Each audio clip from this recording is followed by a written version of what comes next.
I'm a composer interested in many different types of practices. One of those practices is to write for elite ensembles of the world, such as the Arditi String Quartet, one of the best string quartet ensembles, and they can play anything that you give them. Another thing that I like to do is write for amateur groups, such as this group, the chamber singers of called Nota Bene, a chamber ensemble that is based in Switzerland. A third thing that I like to do is work with an ensemble here at Millsaps College called MEME, which stands for the Mississippi Experimental Music Ensemble, where we work together collaboratively in a way that is more interested in the process of creating music than the product of music. And lastly, I create experiments as a scientist that relate to syntax, to try to understand how we deal with syntax in the mind and how we process music and language in the mind. Today, though, I'm going to focus on some of those things that link these different activities. One of those things I call dynamic systems. Dynamic systems in my music and in my art and my practices takes place in a variety of different ways. One of these ways can be seen in that piece, a piece that I wrote for the Arditi String Quartet. In that piece, you can see this small example from the score. It's a lot going on, it's really complicated, but there are these arrows vertically, and those arrows that you see indicate a relationship, an interplay between the parts that allow for independence and allow for flexibility. This interplay between independence and collaboration forms a hallmark of this practice of mine, where every moment indicates something else. And I think this interplay between collaboration and independence is not only a hallmark of what I try to do, but also a hallmark of what we as a society try to do and of what we as a college, at Millsaps College, tries to instill with our students. Another thing that I try to do is, that links a lot of my practice, is what I call an evocation of historical models. In this, I take older works, older art forms, I examine them, investigate them critically, and then transform them into my own musical language. You might be wondering, well, what does this sound like?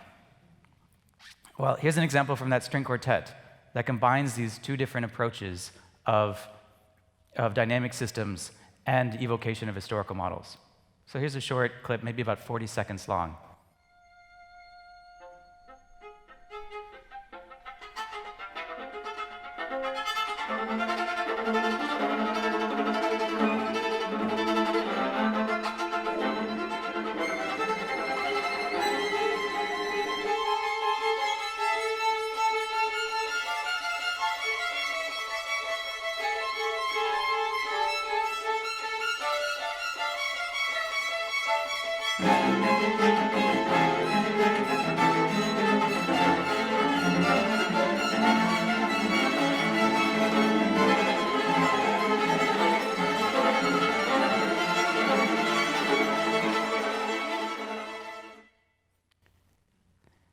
This is actually performed by a group called Jack String Quartet, but these are amazing ensembles that can pretty much play everything, but every single note of that example and of the whole piece comes from late Beethoven string quartets, actually the fugue themes of the late string quartets. Just a few very short notes, but every single note of my piece is derived from that very small material, such that the whole structure can be derived from this small kernel of original material. Sometimes that material is done in a very overt way, and it's very in your face, and other times it's done in very secretive, covert ways. But it's always there. It always informs my process. It always informs the aesthetic of the piece. And I use the word evocation because the definition is an imaginative recreation. I think it's very clear that doesn't sound like Beethoven, right? No one would put that on and be like, oh yeah, that's a late Beethoven piece, I think. No one would be confused. It clearly sounds like Rosenberg. It sounds like my music. It sounds like my aesthetic. And yet, everything is based on that Beethoven original material. And that process of transformation is at the heart of what I try to do. The piece I want to talk about mostly, though, today is a piece called Lost. This is a piece that was commissioned by that second group I mentioned, the chamber choir Nota Bene, based in Basel, Switzerland. And this group had an idea for a concert. They're a chamber choir, and they had an idea of doing one of the great masterpieces of the repertoire, which is a piece by Thomas Tallis called The Lamentations of Jeremiah from the late 16th century. Wonderful, extraordinary piece, about 25 minutes long, a cappella, and very hard to pull off. And they commissioned me to write a piece that would relate to it in some way, knowing that I like to work with historical models. And I thought about it, and I decided to write a piece that would not just respond to the Thomas Tallis work, but that would integrate with it, that could be a companion piece to it, whereby the sections of Tallis would follow sections of my work. Such would be a section of Tallis followed by a section of Lost, section of the Lamentations of Jeremiah, sections of Lost, such that they inform each other and that they are indebted to each other. The book of Lamentations is the source material for the Lamentations of Jeremiah from the Old Testament or the Torah. And the book of Lamentations deals with the sacking of Jerusalem and the sudden loss of this temple, of the Holy Temple, and the psychological ramifications of dealing with that sudden loss. It's in 5 books, 5 parts, and each part forms an acrostic poem in the original Hebrew, where you have every line beginning with a different letter of the Hebrew alphabet in order, beginning with Aleph, and then the second line would be Bet, third line, etc. In fact, the word alphabet in English comes from the first 2 letters of the Hebrew Aleph and Bet, the first 2 letters. So this is how the book of Lamentations from the Bible is structured, and this is actually why in old manuscript versions of the Bible you see the Hebrew Aleph and Bet, these things marked with a large font and usually in red or some other color because of this importance in the text itself. And it's also why things like Renaissance settings of the Lamentations typically have those Hebrew letters incorporated into it. The Lamentations of Jeremiah by Thomas Tallis has the first 5 letters of the Hebrew alphabet. My piece, Lost, uses lyrics that I created. There are 22 lines. Each line begins, it's done in English, and every line begins with a different letter of the English alphabet, as you can see on the screen. But you might be wondering, well, wait a second, there's 26 letters in the English alphabet. What's going on? There's something wrong here. And so I got rid of 4. And those 4 in an alphabetical order are L, O, S, and T, relating to the subject material of the Bible, of the book of Lamentations. And that's, of course, where the title comes from. So there are distinct parallels in the creation of the text between the Lamentations of Jeremiah, the book of Lamentations, and my piece, Lost. There's also 5 books in the book of Lamentations, 5 sections in the book of Lamentations, and those 5 sections are represented in my piece through having 5 movements, and each one of those movements being based on one of the 5 stages of grief as theorized by Elizabeth Kubler-Ross. So denial, anger, bargaining, depression, and acceptance. Furthermore, every movement has some kind of iconic gesture that unifies that movement. For the first movement, which we'll be talking about today, that iconic gesture comes from this scene here. It's from the Wailing Wall, the Western Wall in Jerusalem. And I don't know how many people have been there, but if you go there, it's this extraordinary experience where you see lots of people standing near the wall, often swaying, and murmuring prayers. And taken together, they form this extraordinary sonic experience. That Wailing Wall is the last remaining wall of that original temple that was destroyed, that was discussed in the book of Lamentations.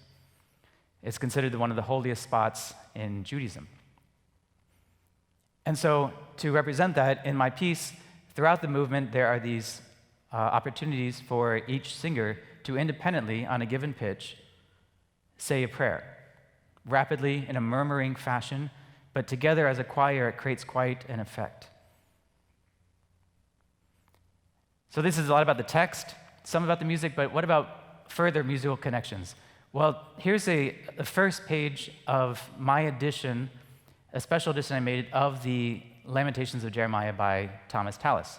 The process of doing this meant that I spent a long time researching that piece, the Lamentations of Jeremiah, looking at really old editions, trying to find historical records, and then creating my own version of that. And one of those advantages is that I can make tick marks and other indications to the performers to let them know that this is a very special melody, this is a melody that I will be using in my own piece, so that they can emphasize it and highlight it. So it actually informs the performance practice.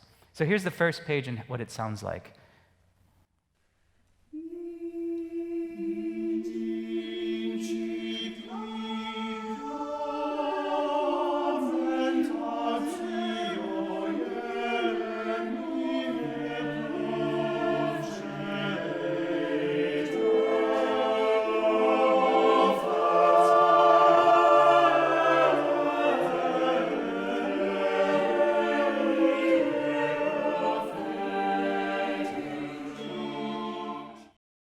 I love this so much. It's so beautiful.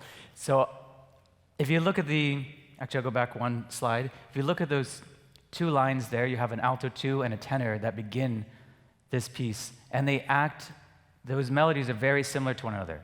It's imitative counterpoint. I take those two melodies, which are now on the top of the screen, and I show you the beginning soprano solos, duet, of my piece, Lost, of the first movement, on the bottom half of the screen. And you can see that they're very, very, very similar in outline. The alto 2 part, the top part, is now on the bottom and vice versa, but they have very similar pitch material, very similar gestures. It's just expanded and changed a little bit into my own musical language. And so here's what that sounds like, the opening of Lost.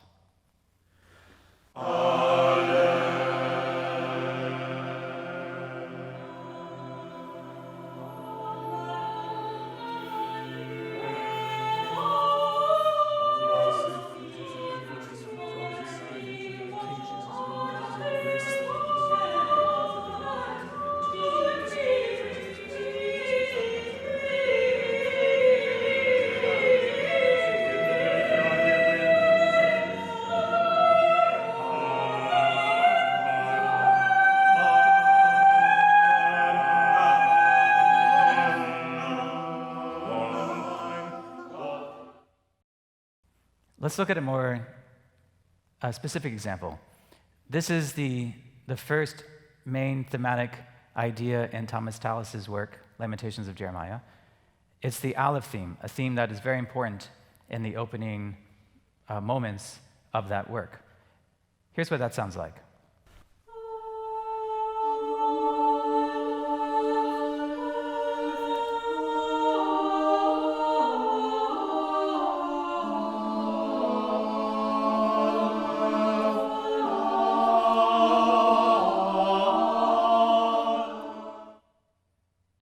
So you can hear it starting in the sopranos, being imitated in another voice, the tenors. This has three primary characteristics that I'd like to point out. The first is that it goes from longer notes to shorter notes. There's a quickening of the pace. The second is this really dramatic half step between the A, the first note, and the B flat that change when the word repeats, the Aleph repeats, giving a special accent to that note. And third is this melodic descent at the end of this passage, of the end of this theme. With these three in mind, I want to play it one more time and then show you how I take those three ideas and transform them into my own musical language.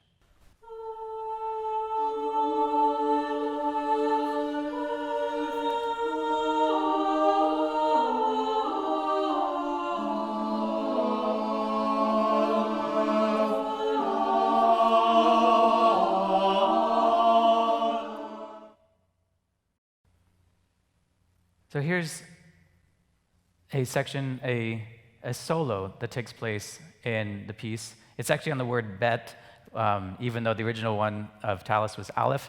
But here's how those same three features can be seen here, just expanded maybe a little bit, transformed, but those characteristics are still very much there, and that relationship, I think, can really be heard.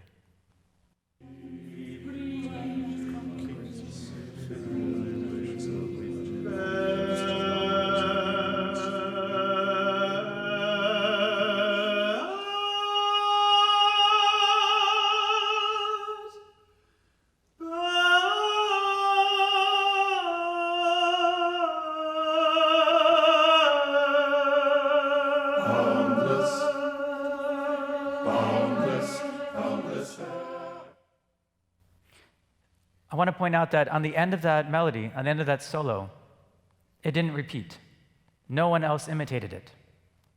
And this is important and done intentionally because this movement is under the theme of denial, one of the first stage of grief. And so there's a denied quality, denial of that protraction of that melody. That melody is not expanded, it does not continue on into the other voices. And this leads to an important relationship between what Tallis does and what I do. In the Tallis example, the thematic material acts as a leader, that which provokes imitation. Whereas in my music, the thematic material, in this case, acts as a catalyst, that which provokes change and reflection. Another example that uses the same material, just slightly later in the piece, now is done between multiple voices, and you can hear how, again, that same three features can be seen now in a different context again.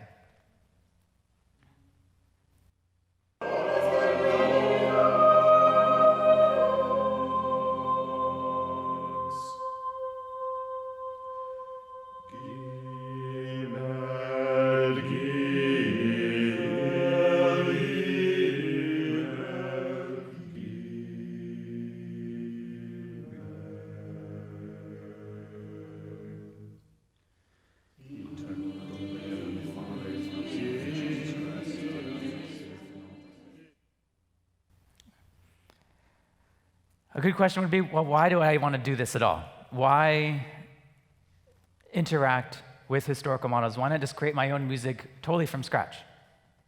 And it's a really good question, and one that I've been wrestling with for quite a long time. And I'll end by addressing this question, and I'll do it in 7 quick parts. The first reason is that we're used to it. I grew up with jazz and rock, and like most of us were accustomed to hearing covers of songs or doing standards.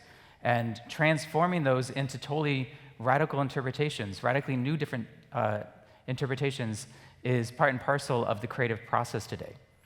Another reason is that we have just an extraordinary amount of historical precedents for this. My favorite examples actually come from the Renaissance, like Thomas Tallis. In this case, I have a picture of Josquin des Prez on the screen, one of my favorite composers, and one of my favorite pieces of all time is a piece called by Josquin is Mise Pange Lingua, which is a paraphrase mass, where every voice is actually derived from a plain chant.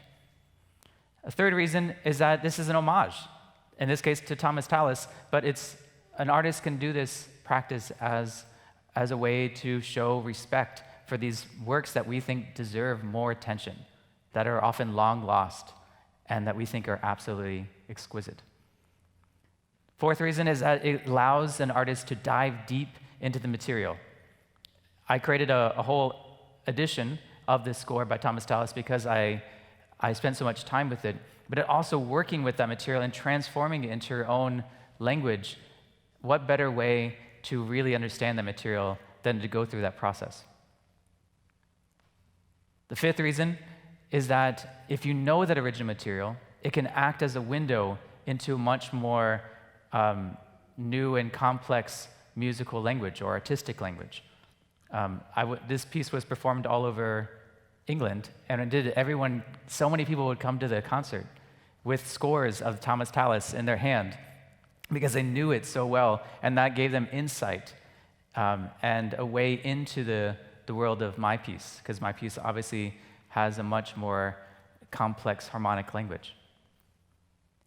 It's also doing this as part of a growing community, and there's a strong philosophical discourse around the practice of how does one interact with the past? How does one incorporate those materials into our modern day context? Which leads me to the last thing, that doing so allows us to not only interact and engage with the past, but somehow transform it and bring it into the current, bring it into the present, and figure out how we want to engage with that material going forward. How do we want to look backwards in order to know how we should walk forward? Thank you very much.